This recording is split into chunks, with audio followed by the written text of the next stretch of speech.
Hey nerds, before we start the episode, I'm sadly going to have to give you another montage because I had a lot of audio issues this recording. And because of that, I couldn't justify actually showing that footage, and it was really dreadful to sit through as it was. I had to keep fluctuating the audio. Either way, it wasn't fair to you and it wasn't fair to me, so instead, what I've decided to do is turn this beginning into a montage and to quickly explain pretty much what we're doing today because I explained it in the video. I'm going through and collecting the items to solve 3 problems. The biggest one we'll have at the end, but pretty much what we're doing right now is grinding up to get an iron farm. We need a lot of iron for a lot of projects in the future, like 90% of them. So having a good iron farm is really crucial to growing your world, especially in this kind of challenge. But also the other 2 problems I want to fix is my food situation and the slime situation. We are just getting constantly jumped while trying to work at the station. So because of that, I'm gonna try to come up with an idea. I haven't gotten to those 2 parts yet.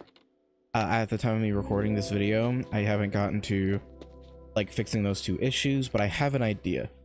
So, and I will teach you the best ways and the cheapest ways to prevent slime spawning in super flat when we get there. But for now, what you're going to see and enjoy is the montage of me getting enough iron to make 21 hoppers, which is 105 iron, also getting just other miscellaneous building materials and other kind of decent loot for things we're gonna do later. So yeah, with that being said, enjoy the rest of the video.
Okay, stop. Did you see what just happened there? After seeing that, you're probably thinking that the series is over. I mean, it's the only thing that makes sense. It is hardcore after all. Except, I actually made a decision that I didn't really get to talk about because we had to turn the intro into a montage, we being me, myself, and I.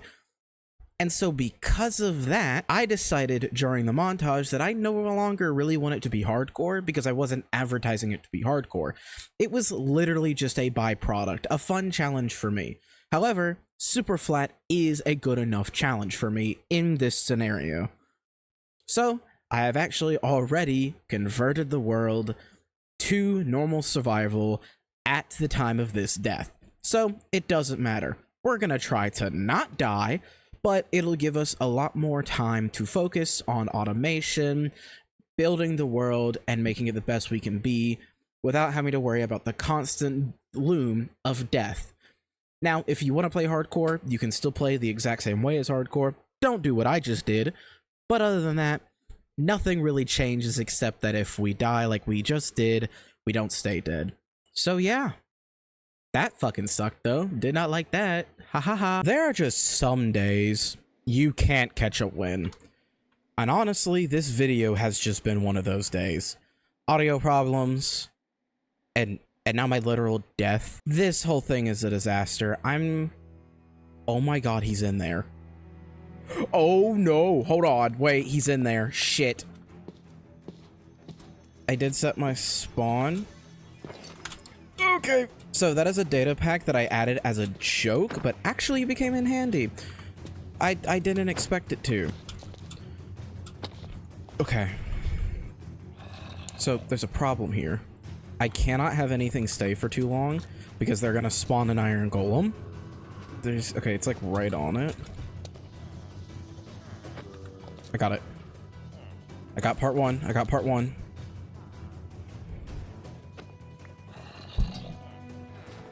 He's in. He's in. He's in. He's in. He's in. Okay, he's safe. He's safe. He's safe. He's safe. Whew. Okay, we gotta win. We gotta win. We gotta win. Okay. Okay. Whew. Yes! Yes! Okay. So, pretty much how this works, I want to explain it real quick before I go finish up. Dude, he cannot be touched ever. He will just die. So how this works is the villagers are going to be scared constantly, and they're going to spawn a iron golem up here, and I'm about to set up the killing chamber. I'm not going to do it in a time lapse. I'm just going to quickly film the last step by step, and I'll also explain what this is in a second. But dude, it's been a hell of a journey to get here. All right, and I want to also explain this because if you haven't noticed, it's a very important part of this series, but I've never really talked about it till now, so let's get into it. What you see above us is what is called a schematic. That thing's a schematic. I know it doesn't look like it yet, but you'll see what I mean. So this is a schematic. This is pretty much how we are going to build most of our stuff here. Now I do know that there are some people that just really hate them. Personally, I prefer building with schematics or Lightmatica, which is the schematic mod itself. It's easier for me. It's genuinely easier for me. But I also understand that not everyone is me. Not everyone plays how I play. So if you don't want to use them, you don't have to. They're not crucial for the series, for your super flat or any Minecraft playthrough. But if you like building in creative and then transferring your builds into your survival world, it's the best mod for it. I'm gonna be very honest for you.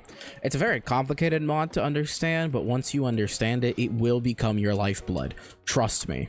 If you want to know how to temporarily stop the slimes from spawning, my advice for you, until you can actually cover the chunks like I'm going to show you how to do in a second, is kill all the way to the littlest and then just leave them alone. They'll start filling up the hostile mob cap so fast because of how many there are. Even though the game shouldn't technically register them as hostile, they still do. because it's easier for Minecraft's code to do that. Also, I know there's going to be a lot of people low-key pissed off with the fact that I'm no longer doing hardcore. To that I say, it really was an important aspect of the world. It was more of a separate challenge of mine that I wanted to do. I was more into the hardcore part than me getting it for like money or views. A lot of people these days play hardcore because they either like the challenge, like they seriously like the challenge, or they know it gets good clicks on YouTube. And I didn't want to do it for YouTube. I just really like the challenge. However, kind of just realized I don't give a shit. Super flat is such a specific challenge. Like, it's so particular that honestly, it's not worth playing in hardcore. Like, you can. People have done it. But it's just kind of like a thing. All things considered for it. Water here. I need one more there real quick. But before that, I would like to... So, what the signs are for, you're about to see in literally 2 seconds. Also, he doesn't actually exist. This shows you where you're supposed to put the mobs. So that's really nice. I still can't believe I died from fall damage. I'll be very honest with you. I really thought the way I was going to go out was going to be like slime. There we go. So now this farm is technically done. I have to grab like one item. All right. So if everything is done correctly, if I go in here and I drop this down as low as I can get it, these three are getting constantly terrified. And as they're getting terrified, he's jumping at him. He jumps for a few seconds, giving them a heart attack. These are all placed in the right category. They're supposed to be about 4 ticks each. This redstone torch is powering it, which makes this little loop chain. Makes a nice clock for him to go up, go down, go up, go down to scare them. And the reason you want him to go down for a second is just to let it reset itself. And I think the reason you use 3 villagers, if I'm not mistaken, is so the game registers this is a small village. My only concern right now is if it actually spawns a golem. If it will cause a golem to load in and then get murdered, then it will be a success. That will be the farm. And I will never have to touch stone for the rest of the series, and I will be so happy. The fact that we haven't gotten a golem yet is very shocking, because they should be more than terrified. Yeah, they're getting scared, and they should have them spawning up here. It can't spawn anywhere else. I'm starting to think our mob spawn cap is too high. What I'm starting to think is that we have too many entities in the area, which is preventing things like the wandering traveler to spawn. It's preventing that would be a problem, because that would prevent things like wandering travelers to spawn and our iron farm to work. So we would actually have to do some general clearance. All I need to be able to do is push this button. Yeah, because definitely should have spawned by now. Anyways, this does lead us into our other issue that we do desperately need to solve, especially if it's now preventing our mob spawning. Issue number 3, I can fix the second one later. Spawn prevention of the slimes. Now, there are multiple different ways you can do this next part, but personally, I'm going to use paths. And that's because I'm going to kind of try to make like a spider web pattern all across the floor here, because I think it would look cool, because if we're going to stay in the sky like we are, it would look visually just pleasing to look at. And I think if we do that, that means that this thing will start working after we clear out some mobs. So, how do you know if your world has slime chunks and where your slime chunks are? Also, what the fuck are slime chunks? Slime chunks are pretty much just chunks in the game, which each chunk is about a 16 by 16 block radius. So, we're asking what is a chunk? Well, a chunk is a 16 by 16 block radius. Pretty much this. It's in a more easier way to explain it. It's pretty much how the game processes the land. So in each chunk, the game separates The game is separated into chunks so the game can read it in the chunks. That's how we have really big and vast worlds. Also, if you're doing farms, you want to build them as close into a chunk as you can, because if you have a farm outside of the chunk, half and half, well, then you can get some serious issues. But we won't have to go over that for a long time, luckily. So what is a slime chunk? It is pretty much where slimes can spawn, even if the light level is as low as you can get it. So how do we prevent these guys from spawning? This is an example of one. Now, I'm using a mod called Mini Hut. It'll do a lot of different things, but one of the things that it's doing and how it'll help us right now is find the slime chunks. So once we find the slime chunk, now there are multiple ways you can do it. Some map mods do have a way to just select slime chunks. Some mods just, but then others don't. Now, personally, if you want to play purely vanilla, you can use a website that you see right here. It's also in the description if you want to use it for yourself, but personally I don't recommend it. It's not my favorite. All I'm doing right now is trying to fill up the mob cap a bit so I can quickly get rid of them, because as fast as I fill this up, the faster they will no longer be a problem. So how do you do spawn prevention? For Superflat, there's 3 different ways for this slime. For the slime specifically, since these guys aren't affected by light levels, which we'll get into that one day, since they're not affected by light levels, you have to pretty much cover every block they can spawn in. So what I'm gonna do is the shovel method with a path. I'm going to burn like 90 shovels doing this, but the more we do, the less they'll spawn.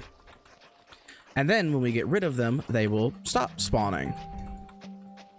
Now, you can also use buttons and slabs. Personally, I don't recommend them. Well, I recommend the slabs less than I do the buttons. Buttons will cost a block per, so if you're doing a huge radius, then you have to use a lot of blocks. For slabs, though, you get about 3 for 3. It's a little bit of the same exchange, unless you play with data packs that give you more slabs per item. Or use a stone cutter, which actually gives you 2 per block, but we're not going to talk about that. Why is the stone cutter so goated? It's such a good and unutilized item by most people. You could also use light level blocks or translucid blocks like glass or glass panes, I think also work, if I'm not mistaken, because they count them all in the same. Boom. So there we go. So now that we have one already done, what we can do is just kind of keep going down the line, and the more of these we have done, the less of them will spawn. Now, there are spawn radiuses that I can quickly bring up to show you like how far you would want to do this, but for me, I'm just kind of gonna go till I'm happy. I don't think it needs to be perfect for what we're trying to attempt at the moment, but to each their own. That's gonna be more of a personal preference. I could completely de-slime the area for that spawn radius, but that would take me so long. So instead, I think I'm just gonna get the closest chunks for now, or at least the closest to the farm and to the workstation, and just kind of hope for the best. Now, you don't have to perfectly fill out every block. Mobs need at least a 2-block spawn radius for most of them, especially since they don't really spawn with the babies. They can, but it's very rare. So what you'll see a lot of people do is actually do it in a grid. Well, they'll get rid of it every third, making some sort of checkered pattern. That can work, but personally, what I want to do a little bit later afterwards, it doesn't really matter. Now, to be honest with you, this is going to be very boring, but a part of me is hoping that a golem will spawn while we do this, so we can see if the farm works together, which is why I'm holding this clip off a bit longer than I normally would like. But you know. So that is 2 slime chunks already gone. Now, this will have the side effect of other slime chunks spawning more, because the less of them have now spawned. I'm seriously hoping. It was working in my test world very well. I have a redstone test world, and it worked peculiarly, it just like absurdly well. And like I'm having a moment where I'm like, oh god, what happened? Yeah, so you know how I was telling you you can use paths or slabs or buttons? What you need to acknowledge is that like this is pretty much what you're gonna see. Whatever you chose will just be there. Yeah, so they're still angry. This is still looping. But nothing's spawning. I genuinely think it's an entity issue. Which means that I just literally have to keep whittling away at the problem. That's a little annoying, but it's fine. I'm gonna whittle away at this. I'm just gonna do a bunch of paths. I'm not gonna do it in a time lapse. You know what we're doing here. And then I'm gonna try to make them all connect. And yeah, I'll see you when we get back to iron farm shit, because this is pretty much how you fix your slime issue, is either by doing paths, buttons, but just making sure that no slimes can spawn by pretty much covering every block, if not in a grid pattern of blocks. So yeah, that's how you fix that problem. Problem number 1 is fixed. We're still desperately trying to fix the first problem. And then the third one's gonna be super easy. So yeah, see you then. After, unironically, 2 hours of trial by fire, we're finally getting iron. It, I think, is working. I mean, obviously it's working a bit because I do have iron, so luckily that is working. There we go. Now, is my temporary solution gonna fix itself? Well, I'll be damned. We fixed our tool problem. Oh, that feels so nice.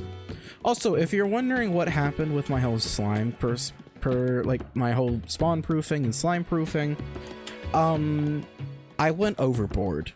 I went so overboard it's not even funny. It's... Oh, I need to move that one over. Whatever. But yeah, so I did all of that by hand while I was also trying to fix that. It's been a weird afternoon. We have 2 of our 3 problems fixed for this episode. This feels good. I am happy with myself. If you're wondering what was broken of the iron farm, the villagers needed to sleep one night. That was literally it. They were just upset that they didn't get a single night of sleep, so they didn't spawn iron golems. And now, ever since then, it looks like it's working. Dude, you do not understand how nice it is to run around here and not get jumped. I don't know why I don't have any wandering traders yet. It really sucks. And I'm gonna have to go make sure I didn't turn it off by looking into my world file, but that would suck if I did. Actually, that'd be the dumbest thing I've ever done. Okay, so our food solution can be fixed in a few different ways. I think how I want to do it is just in the most efficient way right now. There are exactly 4 crops in the game, and if you want it in the best way possible, you want to put them in an alternating line. So say beetroot, wheat, potato, carrot, all on the same farm path. However, I don't like that. So instead, what we're going to do is we're going to make separated columns for each crop. And they're gonna be about 4 blocks long. I'll show you what I mean here. I kind of want to tackle some more buildy things next episode. I have a few ideas that I want to play with, so having this thing up for that is going to be so lovely. Also, if you're curious what chest tracker is, it is literally just a mod that lets you, you're never going to guess this, track chest. I know, really riveting things, but it's really useful for farms. So we can, instead of having to constantly run over here and check, I can just open this, look for iron, and it will show you where the iron is.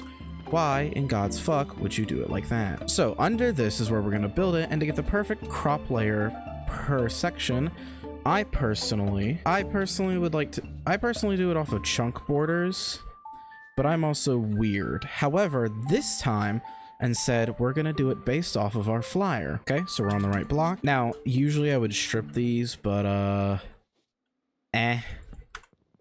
gonna make these in by 1, simply because we're gonna be dealing with other, we have to build over this part, and that's just gonna suck. You ever just have one of those moments where you forgot what you were planning on doing until the last second? That was me there. 2 seconds. So now what you want to do is count out however many you want and the long way if you're doing it in these little columns like we're about to do. Now personally, I like to go pretty high because what we're about to do is about to give us a lot of crops very easily. So because of that, I like to overdo it so I will never have to redo it. That is usually my motto on these kind of things. Oh, it's gonna get into my paths. Oh, damn it. Whatever. We live and we learn. Now, this part isn't like as important as what we're about to go through, but this next part definitely is. So I pay attention a little bit here. How this farm is going to work and how all crop farms in Minecraft work is by using a 4-block radius. What this is supposed to do is make sure the ground is wet. So we are going to take our hoe, till 1, 2, 3, 4, and then on the 4th, break the block, add water. That will prevent this, but also will let the crops grow faster, because you can technically do it without, but it is slower, not by a lot that most people notice, but enough where it can be irritating if that's not what you are going for. So for maximum efficiency, you would do this. Okay, so then what you need is only another water source from here. I'm about to teach you 2 ways you can do water placement really quickly. So you can either add it every 3rd, go behind one, then add the water. So grab here, walk over, put here. Grab here, walk over, grab here. Or, because Minecraft works in really weird ways, if you really want to, as long as you're quick enough, you can use the exact same water you just put back down. You have to be a little bit fast on this. It's about every second or so, but that is the fastest way to do that. And if you don't understand how that works, I'll show you again one more time after we build this out some more. I'm a little upset because my columns are going to get destroyed, but I'll build some more. It's fine. All right, I'm going to show this off one more time because it is genuinely a useful mechanic if you're going to be doing a lot of crops. So all you have to do is place, place, place. After you place your first time, click, click, click, click, click, click, click. You see, now I can't click, click, click, click. Now, if you wait a second and then walk over and do it, it still works. A lot of people think you have to do 3 exactly, like this to this, because a lot of people think you'll unwaterlog it, but all you will do is just fix your non-waterlog if you just click it to the next anyways. Although I like to do it as fast as I can because it will genuinely speed up the process tenfold. So we're gonna add one more, which will be beetroot on this side, and then that is all your basic Minecraft crops done. Now we're gonna do something with watermelon and pumpkin too, but that's gonna have to be done in a kind of special way. Not really, but it's better to do it if you want to just have the best rewards, best profit from what you have. And since in super flat, like most challenges for Minecraft, every resource kind of counts and it's really important to have, you kind of want that. All right, so now that we have this done, there are 2 super important things you need to know about crops to make sure that they grow. Number 1, the water. We already have that. We've already explained that.